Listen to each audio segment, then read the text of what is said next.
اللہ من الشیطان الرجیم بسم اللہ الرحمن الرحیم یا ایھا الناس اتقوا ربکم الذی خلقکم من نفس واحدہ وخلق منها زوجها وبث منهما رجالا کثیرا ونساء واتقوا اللہ الذی تساءلون به والارحام ان اللہ کان علیکم رقیبا۔ لوگوں ڈرو اپنے رب سے جس نے تم کو ایک نفس سے پیدا کیا ہے اور اسی سے اس کا جوڑا پیدا کیا اور ان دونوں سے مرد اور عورت پوری دنیا میں پھیلا دیے۔ اللہ سے ڈرو جس کا واسطہ دے کر تم ایک دوسرے سے اپنے حقوق طلب کرتے ہو اور رشتوں کو پامال کرنے سے ڈرو، اللہ تعالیٰ تمہارے اوپر نگراں ہے۔ محترم بھائیو دوستو، یہ میں نے سورہ النساء کی پہلی آیت کی آپ کے سامنے تلاوت کی۔ اس آیت میں دو باتیں کہی گئی ہیں اور ان دونوں کے واسطے سے اللہ تعالیٰ سے ڈرنے کی تاکید کی گئی۔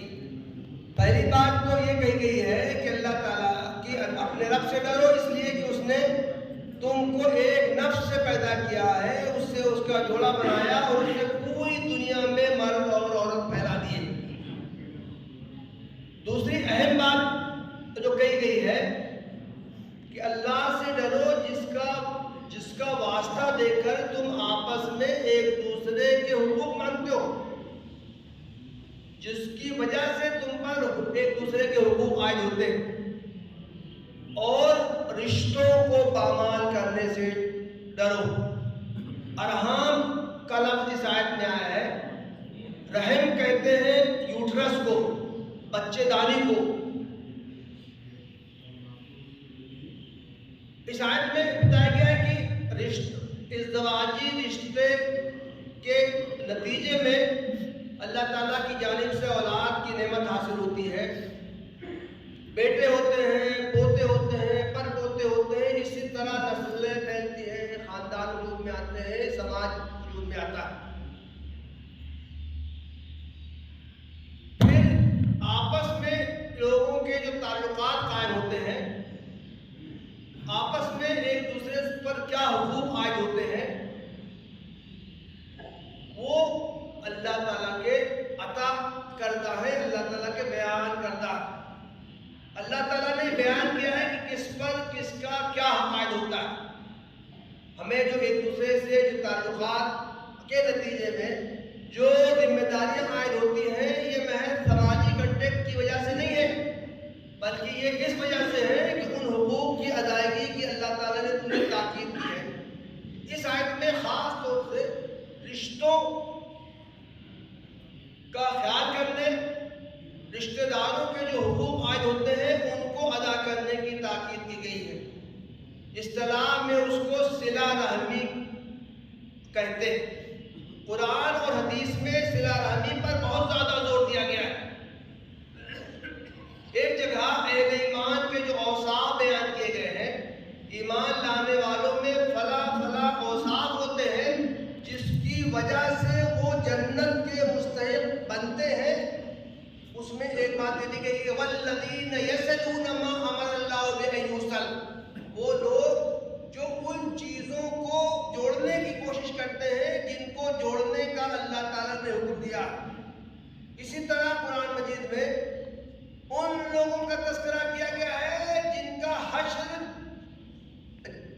جہنم ہوگا، جو اپنی بدعمالیوں کی وجہ سے جہنم میں ڈال دیے جائیں گے۔ ان کا جہاں تذکرہ کیا گیا وہاں بھی رشتے کا تذکرہ کیا۔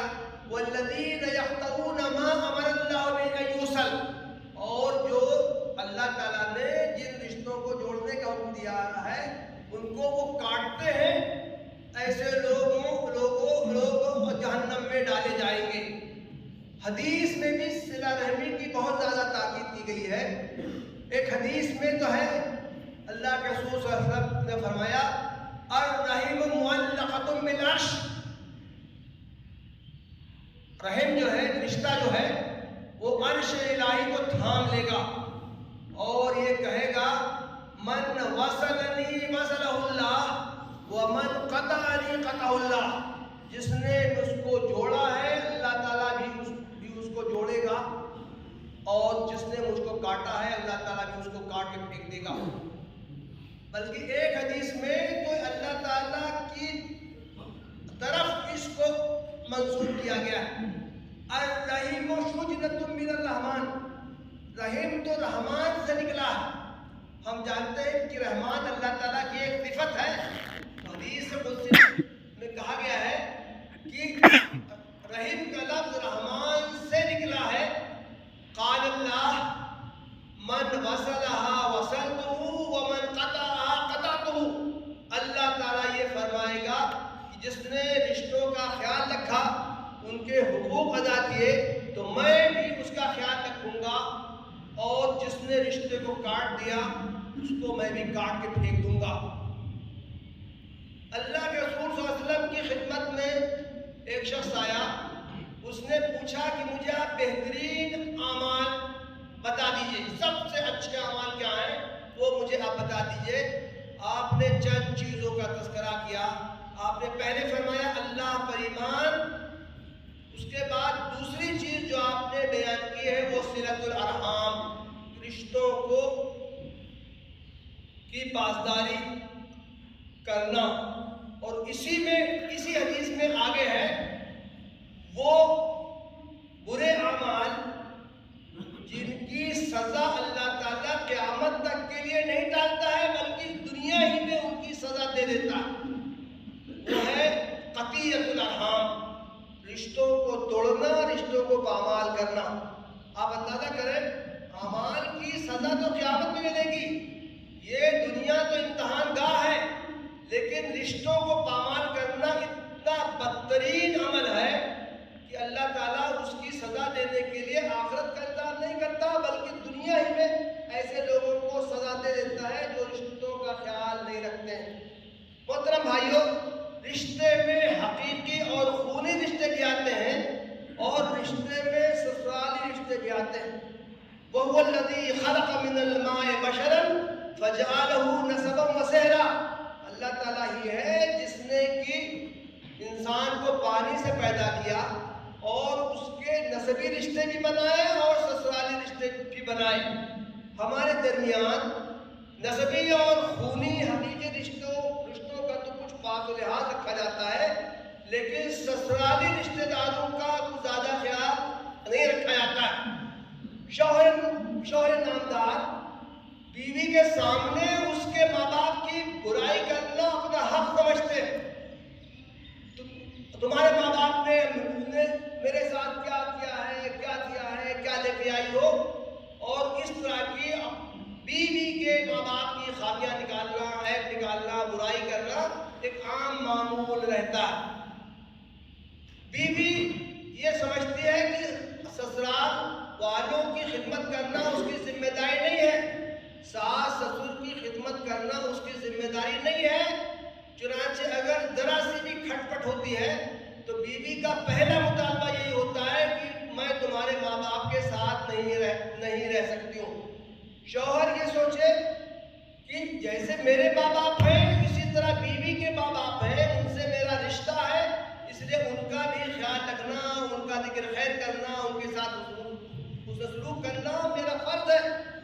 اسی طرح بیوی یہ سوچے کہ ساس سسر یا جو سسرال کے دوسرے لوگ ہیں ان سے میرا خونی رشتہ نہیں ہے، لیکن وہ تو میرے سسرالی رشتے میں ہے، ان کا حق ادا کرنا، ان کے ساتھ حسن سلوک کرنا، ان کی خدمت کرنا اسلامی قانونی اعتبار سے ضروری نہ ہو لیکن اخلاقی تعلیم تو ہے۔ اس طرح تمام رشتے دار اگر یہ سوچ لیں کہ حدیث میں رشتوں کا لحاظ رکھنے، ان کے ساتھ حسن سلوک کرنے کی کتنی تاکید کی گئی ہے، تو یہ جو شکایتیں عام طور سے شادی کے بعد پیدا ہو جاتی ہے وہ شکایت پیدا ہی نہ ہو۔ جتنے رشتے دار ہیں، چاہے وہ خونی رشتے دار ہوں چاہے وہ سسرالی رشتے دار ہیں، وہ یہ سوچ لیں کہ رشتوں کو نبھانے، ان کا خیال رکھنے کی تاکید قرآن و حدیث میں کی گئی ہے۔ مجھ پر لازم ہے کہ ہم خیال رکھیں۔ تو جتنے یہ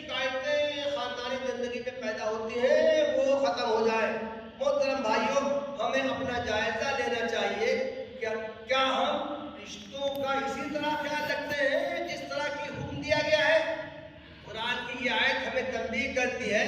یہ آیت ہر نکاح کے موقع پر پڑھی جاتی ہے. ہمیں غور کرنا چاہیے 6000 سے زیادہ آیات میں سے اللہ کے رسول صلی اللہ علیہ وسلم نے اسی آیت کا انتخاب کیوں کیا نکاح کے موقع پر، جس میں کہ رشتوں کو نبھانے کی تاکید کی گئی ہے. وَاتَّقُوا اللَّهَ الَّذِي تَسَاءَلُونَ بِهِ وَالْأَرْحَامَ، لوگوں اللہ سے ڈرو جس کا واسطہ دے کر تم ایک دوسرے سے حقوق طلب کرتے ہو، اور رشتوں کو پامال کرنے سے ڈرو. یہ کتنی اہم تاکید کی گئی ہے. اللہ تعالی ہم سب کو اس پر عمل کرنے کی توفیق عطا فرمائے. وآخر دعوانا الحمدللہ رب العالمین.